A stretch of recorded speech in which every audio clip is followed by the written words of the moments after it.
नमस्कार दोस्तों, कैसे हैं आप लोग। उम्मीद करता हूं आप लोग बहुत अच्छे होंगे और तैयारी भी बहुत अच्छे से आपकी चल रही होगी। दोस्तों, समय हो चुका है करंट अफेयर अपडेट का और हम डेली 6:30 बजे जो है आपके सामने उपस्थित होते हैं करंट अफेयर के साथ। और करंट अफेयर में आप लोगों का बहुत सारा प्यार मिल रहा है। अभी एक दिन का पीछे गैप हो गया था, कुछ नेटवर्क इशू चल रहा था जिसके कारण जो है एक दिन हमारा गैप हो गया था करंट अफेयर। फिलहाल में हम कोशिश ये करते हैं कि आपको डेली 6:30 बजे जो है करंट अफेयर प्रोवाइड किया जाए। तो आज जो है आपका करंट अफेयर आपकी परीक्षा पॉइंट ऑफ व्यू के हिसाब से बहुत मोस्ट हो सकता है। जितनी भी आगामी परीक्षाएं आ रही हैं, जैसे UP-SSC वीडियो, UP-SSC लेखपाल और UP-SSC में स्टेनो और क्लर्क, जूनियर स्टेनो जिनको बोलते हैं। और SSC में बहुत सारी जॉब हैं, जैसे MTS आपकी है, CGL में GS का जो बर्टेज कर दिया गया है, SSC स्टेनो और आगामी जितनी भी परीक्षाएं स्टेट PCS को लेकर हैं उन सभी में जो है हेल्पफुल होता है हमारा करंट अफेयर। क्यों होता है हेल्पफुल, इसके लिए मैं आपको बता देता हूं, क्योंकि हम करंट अफेयर के साथ साथ जो है लेटेस्ट करंट अफेयर को भी इसमें ऐड करते हैं और लेटेस्ट करंट अफेयर को ऐड करने के साथ साथ स्टैटिक को भी हम यहाँ पर जो है कवर अप करते हैं और डाउट से बिल्कुल आपको बाहर निकालते हैं। क्यों निकालते हैं डाउट से बाहर, क्योंकि ऐसा होता है कि हम अगर ऑब्जेक्टिव तरीके से आपको पढ़ाएं तो आपको चारों ही विकल्प पढ़ने में अच्छे लगेंगे, परंतु वहाँ परीक्षा हॉल में बैठकर जो आप डाउट में फंस जाओगे। ठीक है, तो आपको भी पेन लेकर बैठें, या तो स्क्रीनशॉट लेते रहें या फिर इसको हैंड टू हैंड नोट करते रहें। चलिए शुरू करते हैं आज का करंट अफेयर। देखिए क्वेश्चन क्या है। पहला क्वेश्चन हमारा यहाँ पर यह है कि वीरता पुरस्कार प्राप्त करने वाली IAF यानी कि इंडियन एयरफोर्स की पहली महिला अधिकारी जो बनी है वो कौन बनी है। विंग कमांडर दीपिका मिश्रा बनी है। विंग कमांडर कौन बनी है, दीपिका मिश्रा बनी है। ये राजस्थान राज्य के रहने वाली हैं। अगर हम यहाँ से बात करें तो राजस्थान राज्य के रहने वाली हैं और यह हेलीकॉप्टर पायलट विंग कमांडर है। हेलीकॉप्टर पायलट विंग कमांडर है बेटा। VRO में तैनात होने वाली पहली महिला कौन है, वो इसको भी क्वेश्चन को नोट कर लीजिए। पहली महिला कौन है, कैप्टन सुरभि है। यानी कि हमने सब पहली महिलाओं के ऊपर जो एयरफोर्स से जुड़ी हुई है उन पर हमने क्वेश्चन छांट लिए हैं। अब देखिए पहला क्वेश्चन तो यहाँ से हमारा ये बन गया है कि VRO में तैनात पहली महिला कैप्टन कौन बनी है, सुरभि। दूसरा क्वेश्चन हमारा क्या बनने वाला है, सबसे ऊंची दुनिया के सबसे ऊंची यानी कि दुनिया के सबसे ऊंचे युद्ध क्षेत्र सियाचिन में तैनात होने वाली, यानी कि दुनिया के सबसे ऊंचे युद्ध क्षेत्र सियाचिन में तैनात होने वाली पहली महिला अधिकारी जो बनी है वो कौन बनी है, कैप्टन शिवा चौहान। इस नाम को भी आप याद रख लेना, कैप्टन शिवा चौहान बनी है। ठीक है, तीसरा क्वेश्चन हमारा जो बनने वाला है वो क्या है, इसमें सुखोई लड़ाकू विमान उड़ाने वाली पहली भारतीय महिला कौन बनी है। यानी सुखोई लड़ाकू विमान उड़ाने वाली पहली महिला पायलट जो बनी है वो कौन बनी है, अवनी चतुर्वेदी यहाँ से बनी है बेटा। इसको भी नोट कर लेना, कौन बनी है, अवनी चतुर्वेदी बनी है। फिर बात करते हैं पहली महिला फाइटर पायलट उड़ाने वाली पहली महिला फाइटर पायलट को चलाने वाली कौन सी बनी है, तो भावना कांत। इनका भी नाम आप अपने माइंड में फिट कर लेना। ये अब आपको कहीं से दूर से जाने की जरूरत नहीं है, इन सबको आप एक ही जगह नोट कर लेना। तो आप जब भी पढ़ोगे इन सबको एक साथ पढ़ लोगे। ठीक है, राफेल लड़ाकू विमान उड़ाने वाली पहली भारतीय महिला कौन बनी है, वो बनी है शिवांगी सिंह। हाल ही में देखो इस चीज़ को क्वेश्चन भी बना था, क्या बनी थी, शिवांगी सिंह। सॉरी, अब यहाँ से अग्रिम लड़ाकू इकाई की कमान संभालने वाली जो महिला बनी है वो कौन बनी है, गीता राणा यहाँ से महिला वो बनी है। तो शायद आपको ये क्वेश्चन समझ में आ गया होगा और बहुत अच्छे से आपने इसको कवर अप किया होगा। यानी कि वीरता पुरस्कार प्राप्त करने वाली पहली भारतीय महिला इंडियन एयरफोर्स की वो कौन बनी है, विंग कमांडर दीपिका मिश्रा बनी है। यह हेलीकॉप्टर पायलट विंग कमांडर है। VRO में तैनात पहली महिला कैप्टन सुरभि हैं और सबसे ऊंची युद्ध क्षेत्र सियाचिन तैनात में होने वाली जो पहली महिला अधिकारी हैं वो कैप्टन शिवा चौहान है। सुखोई लड़ाकू विमान अवनी चतुर्वेदी हैं। पहली महिला फाइटर पायलट भावना कांत है। ठीक, उड़ाने वाली राफेल उड़ाने वाली पहली महिला शिवांगी सिंह है। अग्रिम लड़ाकू इकाई की कमान संभालने वाली गीता राणा है। ठीक है, इतनी बात आपको समझ में आ चुकी हुई। चलिए नेक्स्ट क्वेश्चन की तरफ चलते हैं। नेक्स्ट क्वेश्चन क्या है, मुगेल डियाज कैनल। ये नाम याद रखना, बहुत अच्छा नाम है, यानी कि एग्जाम पॉइंट ऑफ व्यू की तरफ से। यानी मुगुएल डियाज कैनल ये क्यूबा गणराज्य के राष्ट्रपति बने हैं। कहाँ के राष्ट्रपति बने हैं, क्यूबा गणराज्य के राष्ट्रपति बने हैं। और अगर हम यहाँ बात करें दूसरा कार्यकाल है इनके लिए। अब हमने यहाँ पे जो बात किया है ना, अब जो हम बात करने वाले, एक नाम और लिख लीजिए उपराष्ट्रपति, और देख लीजिए आप इसके क्यूबा के उपराष्ट्रपति कौन है?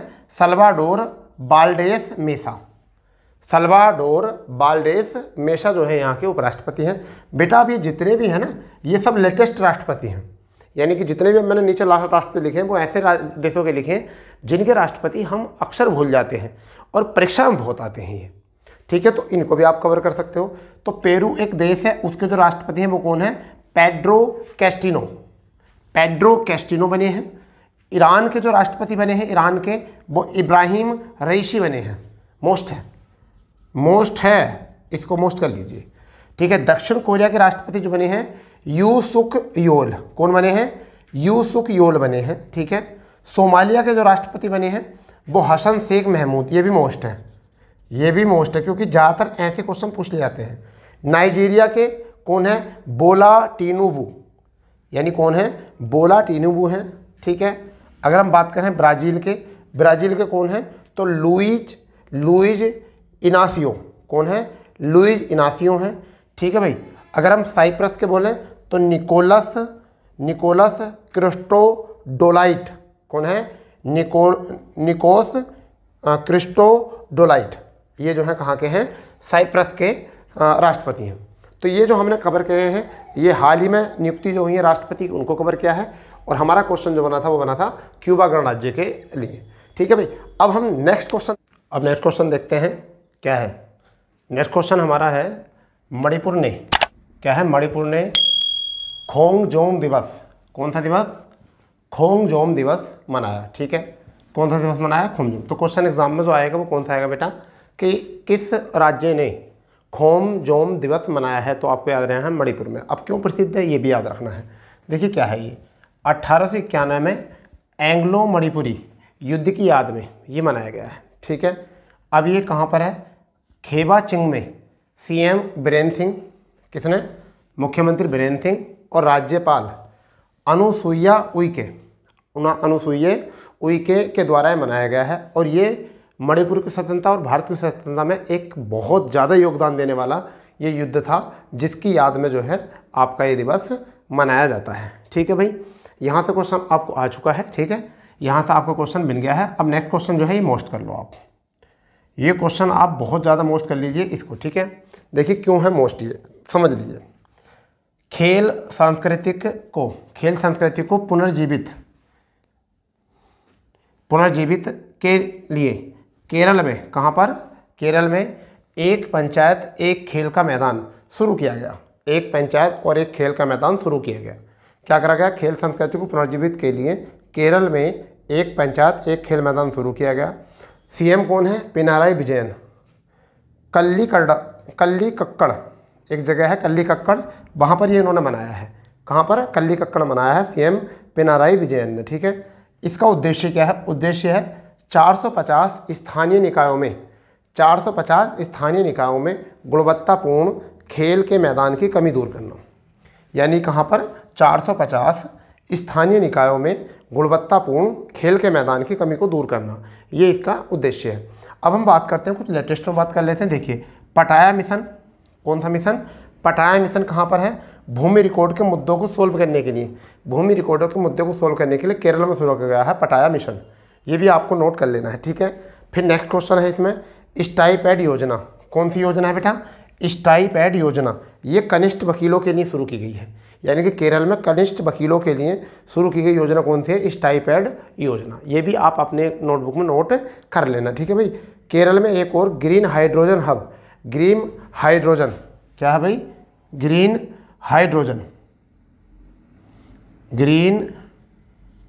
हाइड्रोजन हब शुरू जो किया गया है वो कहाँ पर किया गया है? केरल में शुरू किया गया है। ये भी आप याद कर लेंगे। तो अब यहाँ से क्वेश्चन क्या बन गया है कि खेलों की संस्कृति को पुनर्जीवित करने के लिए केरल में क्या शुरू किया गया? एक पंचायत एक खेल का मैदान शुरू किया गया है। यहाँ तक की पॉइंट निकाल लिया है, ठीक है। पटाया मिशन जो है भूमि रिकॉर्डों के लिए है। ये भी स्टाइपेड योजना जो है कनिष्ठ वकीलों के लिए है, ठीक है। ग्रीन हाइड्रोजन हब जो है शुरू कहाँ? केरल में किया गया। एक क्वेश्चन और छाप लो आप यहाँ पर, एक क्वेश्चन आप और यहाँ छाप लीजिए। चलिए मैं यहाँ लिख देता हूँ, एक क्वेश्चन छाप लीजिए यहाँ पर कि अपनी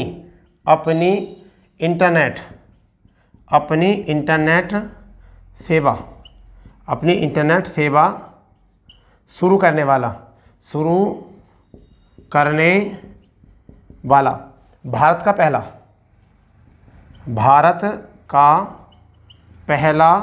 राज्य कौन बना है? राज्य कौन बना है? केरल बना है। ठीक है भाई, ये भी याद रखना। यानी कि अपनी इंटरनेट सेवा शुरू करने वाला जो है भारत का पहला राज्य कौन बना है? केरल। इस बात को भी आप यहाँ पर नोट कर सकते हो। अब आप मुझे बताइए कितनी बात आपको यहाँ से केरल से मिल चुकी है। ठीक है, करंट अफेयर का मतलब ये है कि आपको लेटेस्ट करंट अफेयर में ऐड करना, स्टैटिक में ऐड करना, और आपको उस करंट अफेयर के महत्व को भी बताना। केवल एक लाइन के करंट अफेयर तो कुछ नहीं होने वाला, आप लाइन याद करोगे कुछ नहीं होएगा। ठीक है भैया, चलिए नेक्स्ट में देखते हैं। आज का जो नेक्स्ट क्वेश्चन है वो क्या है? Sydney cricket ground. Sydney cricket ground यानी मेलबोर्न क्रिकेट ग्राउंड। ठीक है, मेलबोर्न क्रिकेट ग्राउंड में सचिन तेंदुलकर और ब्रायन लारा, ठीक है जी, सचिन तेंदुलकर और ब्रायन लारा वेस्ट इंडीज के हैं। कौन? Brian Lara. सम्मान में गेट का अनावरण किया गया। इन दोनों के सम्मान में क्या किया गया है? गेट का अनावरण। किस किस के? सचिन तेंदुलकर के और ब्रायन लारा। ठीक है, 400 रन बनाने का ब्रायन लारा का रिकॉर्ड है। ठीक है, आज तक नहीं टूटा टेस्ट में। ठीक है भाई, तो क्या है? गेट का अनावरण किया है। अब बात करते हैं क्यों मनाई गई, 24 तारीख की क्यों रखी गई? क्योंकि 24 तारीख को जो है 24 अप्रैल को सचिन तेंदुलकर का जन्मदिन है। सचिन तेंदुलकर का क्या है? जन्मदिन है 24 अप्रैल को, इस वजह से ये दिन मनाया गया। इस दिन को हमने यहाँ पर रखा है। अब बात करते हैं एमसीजी यानी कि मेलबोर्न क्रिकेट ग्राउंड पर 277 रन की पारी जो है वो किसकी? ब्रायन लारा ने खेली थी। और कब खेली थी? वो खेली थी 93 में, 1993 में खेली थी एमसीजी पर 277 रन की पारी, और उसकी 30वीं सालगिरह थी। कौन सी सालगिरह थी? 30वीं। इन्होंने यहाँ 4 टेस्ट मैच खेले और 384 रन बनाए। कितने टेस्ट खेले? 4 टेस्ट खेले एमसीजी पर और 384 रन बनाए। वहाँ दूसरी तरफ सचिन तेंदुलकर ने 157 रन के औसत से, यानी कि 157 के औसत से 5 टेस्ट मैचों में कितने रन बनाए? 785 रन बनाए। और उसमें कितना? 2004 में इन्होंने भी अच्छा कीर्तिमान रचा। 2004 में 241 रन की जो है नाबाद पारी खेली। ठीक है, ये उपलब्धि है इन महान बल्लेबाजों की। इस वजह से इनके सम्मान में जो है गेट का अनावरण करा गया है। कहाँ पर? एमसीजी यानी कि मेलबोर्न क्रिकेट ग्राउंड में। ठीक है भाई, नेक्स्ट क्वेश्चन की अगर हम बात करें, नेक्स्ट क्वेश्चन क्या है? तो राष्ट्रीय पंचायती राज दिवस 24 अप्रैल को मनाया जाता है। हर बच्चे को पता है इस चीज़ का। राष्ट्रीय पंचायती दिवस जो मनाया जाता, कब मनाया था? 24 अप्रैल को। भारत सरकार और एमपी सरकार यानी कि भारत सरकार और मध्य प्रदेश सरकार जो है वो रीवा में इसका आयोजन कर रहे हैं। राष्ट्रीय पंचायती सम्मेलन आयोजन कहाँ पर कर रही है? वो रीवा में आयोजित किया जा रहा है। ठीक है भाई, क्लियर इतनी बात? आगे देख लेते हैं। आगे भारत की ग्रामीण स्वशासन प्रणाली से इसका संबंध है। और 73वें संविधान संशोधन 1992 में ये 24 अप्रैल 1993 को लागू किया गया था। यानी कि जोड़ा कब किया गया था संविधान में? संविधान दर्जा कब दिया गया था? 73वें संविधान संशोधन 1992 में। 73वें संविधान संशोधन में संविधान की 11वीं अनुसूची में जोड़ी गई थी। कौन से अनुसूची में? 11वीं अनुसूची में जोड़ा गया था और भाग 9 जोड़ा गया था। 11वीं अनुसूची भाग 9 और आर्टिकल की बात करें 243 से लेकर 243 ओ तक। देखिए 3 याद रखो आप। एक तो याद रखो भाग 9 में है पंचायती राज। इसमें 243 से लेकर 243 ओ तक याद रख लो। भाग 9A इसमें क्या है? शहरीकरण, स्थानीय निकाय, शहरीकरण। इसमें क्या है? 243 पी से लेकर 243 ZG तक, 243 ZG तक आर्टिकल है। इसके बाद में 9B सहकारी समिति यानी कि 97वां संविधान संशोधन हुआ था और उसमें सहकारी समिति को संवैधानिक दर्जा दिया गया था। क्या दिया गया था? संवैधानिक दर्जा, और उनके संरक्षण करने की बात की गई थी। ठीक है, उसका जब संवैधानिक दर्जा दे दिया तो आर्टिकल ही बनाए होंगे।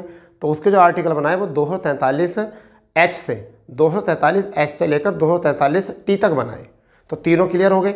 यानी कि 243 से लेकर 243 ओ तक राष्ट्रीय पंचायत यानी पंचायती राज।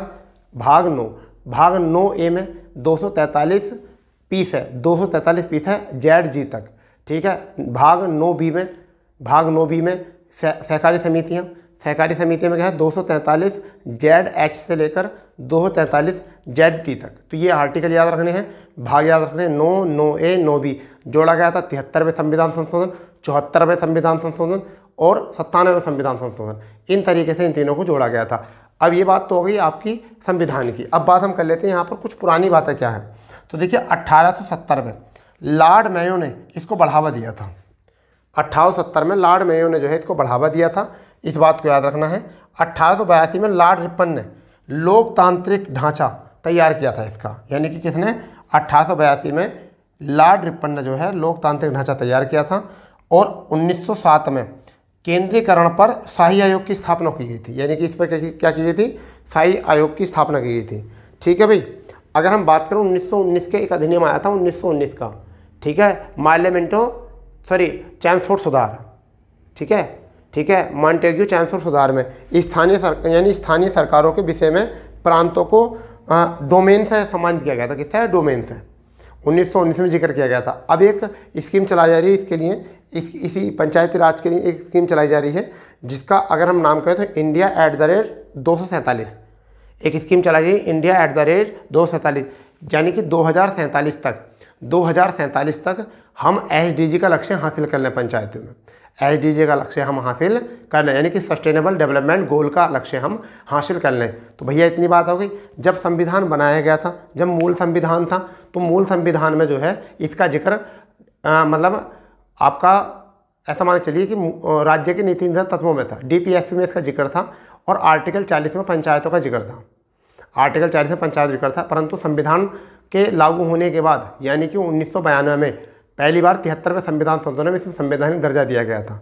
ठीक है, उसकी कहानी मैं आपको बता चुका हूँ। तो इतनी बातें आप यहाँ से नोट कर सकते हो, आप इतनी बातें यहाँ से नोट कर सकते हो। ठीक है जी, इसके आगे देखते हैं, नेक्स्ट क्वेश्चन देखते हैं। देखिए नेक्स्ट क्वेश्चन है उत्तर प्रदेश सरकार का ई वाहन, उत्तर प्रदेश सरकार का ई वाहन अभियान, यानी कि अभी उत्तर प्रदेश सरकार ने क्या शुरू किया है, ई वाहन अभियान शुरू किया है।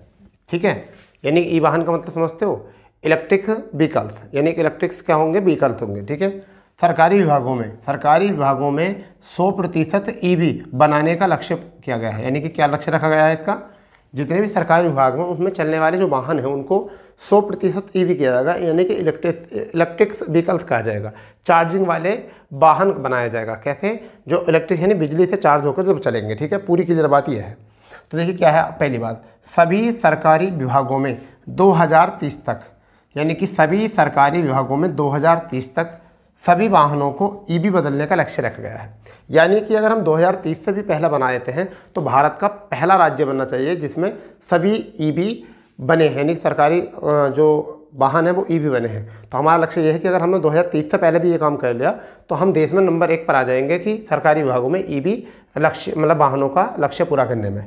ठीक है जी, अब ये कि यहाँ पर कुछ वो दिए गए हैं आपको, ऐसा मान चलिए कुछ मतलब रियायत दी गई है। वो रियायत क्या है, EV खरीदने पर, यानी कोई भी इलेक्ट्रिक व्हीकल खरीदता है तो 3 साल तक वो कर से मुक्त रहेगा और पंजीकरण शुल्क से भी मुक्त रहेगा। ठीक है, यानी कि 3 साल तक क्या कर रहेगा, वो 3 साल तक जो टैक्स है, कर है, उससे मुक्त रहेगा। ठीक है, और पंजीकरण शुल्क से भी मुक्त रहेगा, यानी कि वाहन का पंजीकरण मुक्त रहेगा वो 3 वर्ष तक के लिए। दूसरी जो यहाँ पर आपको सुविधा दी गई है वो क्या दी गई है, राज्य में निर्मित, अगर राज्य में निर्मित है कोई, अगर राज्य में निर्मित है EV, ठीक है, जो इलेक्ट्रिक व्हीकल्स जो है वो राज्य में अगर निर्मित है और वो खरीदा जा रहा है तो उस पर 5 वर्ष के लिए जो है कर से मुक्त और पंजीकरण शुल्क से भी मुक्ति मिलेगी। तो ये 2 आपके एक तरीके से लुभाने के लिए आपको 2 लालच दिए गए हैं, जिससे कि आप बहुत जल्दी जो है EV वाहन खरीद सकें, जितने भी सरकारी कर्मचारी हैं।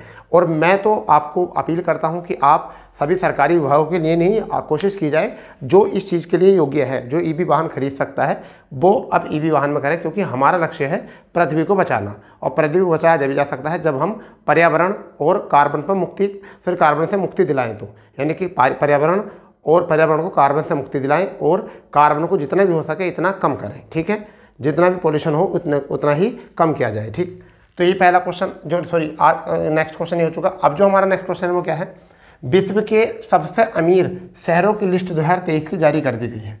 यानी कि विश्व के सबसे अमीर शहरों की जो है लिस्ट जो है 2023 की जारी कर दी है। जारीकर्ता कौन है ये भी आपको याद रखना है। जारीकर्ता कौन है, कंसल्टेंसी हैनली एंड पार्टनर्स, यानी कौन है, कंसल्टेंसी हैनली एंड पार्टनर्स जो है ये जारी करता है। ठीक है, पहला देश जो है, पहला राज्य जो है वो पहला शहर जो है वो कौन है, न्यूयॉर्क सिटी, कहाँ का है, अमेरिका का है। दूसरे शहर की बात करें तो वो कौन है, टोक्यो, कहाँ का है, जापान का। तीसरे शहर की बात करें तो वे एरिया कहाँ के हैं, USA के। चौथे की अगर बात करें तो लंदन है, कहाँ के, USA। ठीक है, अगर 5 की बात करें सिंगापुर है, सिंगापुर के। ठीक है जी, तो ये तो थे 5 बड़े शहर। भारत ने दुर्भाग्य की बात यह है कि शुरू के टॉप 10 शहरों में भी जगह नहीं बनाई है, टॉप 20 में भी जगह नहीं बनाई है। दुर्भाग्य की बात यह है।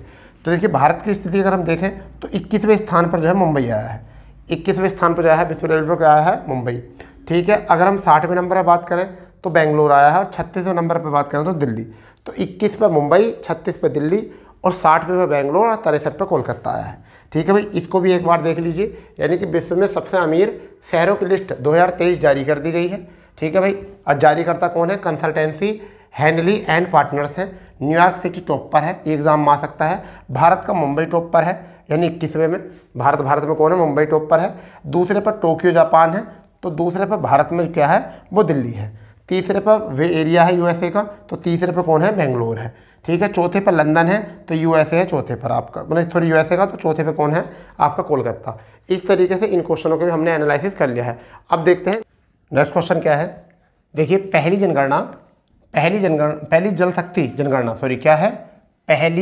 शक्ति जनगणना। ठीक है, यानी कि क्या हुआ है? पहली जल शक्ति जनगणना की गई है भारत में। यानी कि इससे पहले जल शक्ति जनगणना नहीं की जाती थी, परंतु अब क्या की गई? पहली जनगणना किसकी? जल शक्ति की जनगणना की गई, और उसमें राज्यों की सूची में सबसे ऊपर जो है वो कौन है? पश्चिम बंगाल है। ठीक है, और राज्यों की सूची में सबसे नीचे जो है वो कौन है? सिक्किम है। भैया सबसे ऊपर जो है पश्चिम बंगाल और सबसे नीचे कौन है? सिक्किम है। ये भी बात अपने माइंड में फिट कर लेना। ठीक है, दूसरी बात यह है कि इस जल शक्ति जनगणना को जारी जो करता है वो कौन करता है? तो ये जारी जो किया है पहली बार तो किया है इन्होंने, तो जल शक्ति मंत्रालय द्वारा जारी किया गया है। तो एक बार सुन लीजिए, यानी क्या देश में पहली बार जल शक्ति जनगणना की गई है, और उस जल शक्ति जनगणना में भी राज्यों की सूची में नंबर 1 पर जो है वो कौन है? पश्चिम बंगाल है। ठीक है भाई, और सबसे नीचे जो है वो कौन था? सिक्किम। एक सेकंड रुक जाइए ज़रा। ठीक है,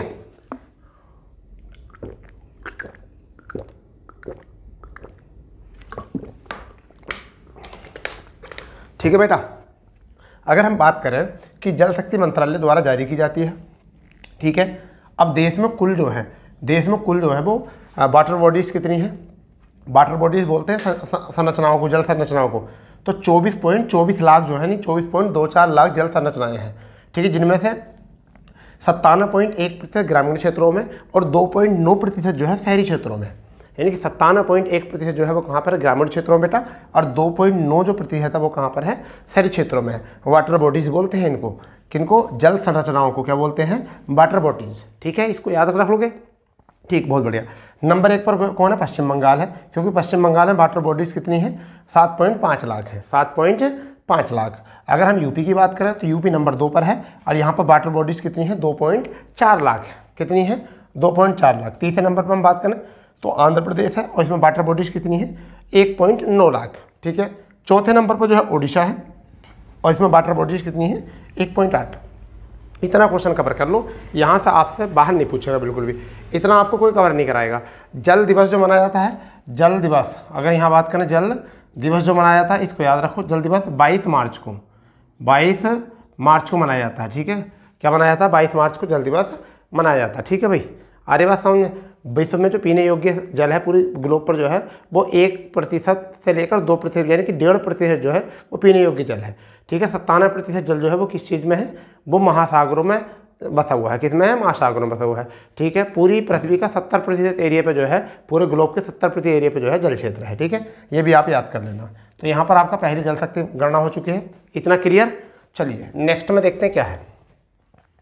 नेक्स्ट है विश्व बैंक के लॉजिस्टिक परफॉर्मेंस इंडेक्स, जिसे हम कहते हैं लॉजिस्टिक परफॉर्मेंस को कहते हैं LPI। क्या बोलते हैं? LPI बोलते हैं। क्या बोलते हैं भैया? LPI नीचे भी लिखा है। यानी कि विश्व के लॉजिस्टिक परफॉर्मेंस इंडेक्स को हम क्या बोलते हैं? LPI। ठीक है, LPI में भारत ने 6 पायदान की छलांग लगाई है, और भारत जो है 6 पायदान के साथ 44वें स्थान के स्थान पर कौन सा हो चुका है? 38वें स्थान पा चुका है।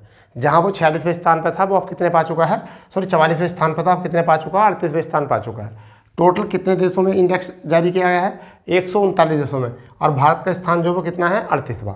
ठीक है, ये 2018 में, यानी कि 5 साल में ये होता है। वैसे 3 साल में होता है, परंतु 3 साल में कोविड-19 था। 4 साल में होता, सॉरी 4 साल में होता, परंतु कोविड-19 था, इस वजह से 1 साल डिले हुआ, और 23 में इसका आंकड़ा है। पहले आंकड़े 14 में आए थे, 14 में इसका 54वां स्थान था। ठीक है, 18 में इसका स्थान जो है 44वां था, और 2023 में जो इसका स्थान है वो कौन सा है? 38वां इसका स्थान है। ठीक है भाई, बताइए इतना क्लियर हो गया। अगर हम बात करें स्कोर की बात तो इंफ्रास्ट्रक्चर स्कोर में 47वें स्थान पर है, स्कोर में, यानी कि केवल इंफ्रास्ट्रक्चर स्कोर में कौन से स्थान पर, 47वें, क्योंकि इससे पहले जो था 2018 में ये 52वें स्थान पर था। कौन से स्थान पर था? 52 पे, याद करना। इंफ्रास्ट्रक्चर में कौन से स्थान पर था? 52वें स्थान पर था। वर्तमान में कौन से पर है? 47वें। ठीक है। LPI यानी कि लॉजिस्टिक परफॉर्मेंस इंडेक्स, LPI 2023 में शीर्ष स्थान पर कौन है? सिंगापुर है। दूसरे स्थान पर कौन है? फिनलैंड है। और तीसरे स्थान पर कौन है? जर्मनी। यानी कि पहले नंबर पर कौन है? सिंगापुर, दूसरे नंबर पर कौन है? फिनलैंड, और तीसरे नंबर पर कौन है? जर्मनी। यानी कि सिंगापुर, फिनलैंड और जर्मनी। चौथे अगर हम बात करें डिजिटलीकरण, यानी भारत का 6 छलांग लगाने का क्या कारण है? भारत 6 छलांग ऊपर पहुंचा है, तो इसका कारण क्या है? तो डिजिटलीकरण है, यानी कि डिजिटलीकरण, जो हमने डिजिटलकरण किया है तो उसमें भारत ने छलांग लगाई है इस वजह से, क्योंकि हमने digital marketing, digital payment, digital e खरीदारी, हमने सारी, यानी जितने भी काम करा हमने डिजिटल तरीके से किया था। इस वजह से हमारा जो है लॉजिस्टिक परफॉर्मेंस इंडेक्स जो है वो बढ़ गया और कौन से स्थान पर आ गया है? 38वें पे। 2014 से हम लगातार जो है उछाल पर हैं। ठीक है। इस तरीके से लगता है कि अब देश जो है थोड़ा प्रगति कर रहा है। तो दोस्तों आज का जो करंट अफेयर था वही यही था, यानी कि मेरे दृष्टि से यही ऐसा करंट अफेयर था जो आपकी परीक्षा में आपको सीधे तौर से मिल सकता है। ठीक है। सेशन में अगर मजा आया है तो आप इस अपने दोस्तों को ज़्यादा से ज़्यादा शेयर करें। जो हमारे चैनल पर नए बने हुए हैं वो चैनल को सब्सक्राइब कर लें और ज़्यादा से ज़्यादा दोस्तों में शेयर करें, बेल आइकन दबा लें, जिससे कि हर एक वीडियो का नोटिफिकेशन आपको पहुंच जाए। ठीक है। तो मिलते हैं नए सेशन पर। जय हिंद, जय भारत, वंदे मातरम।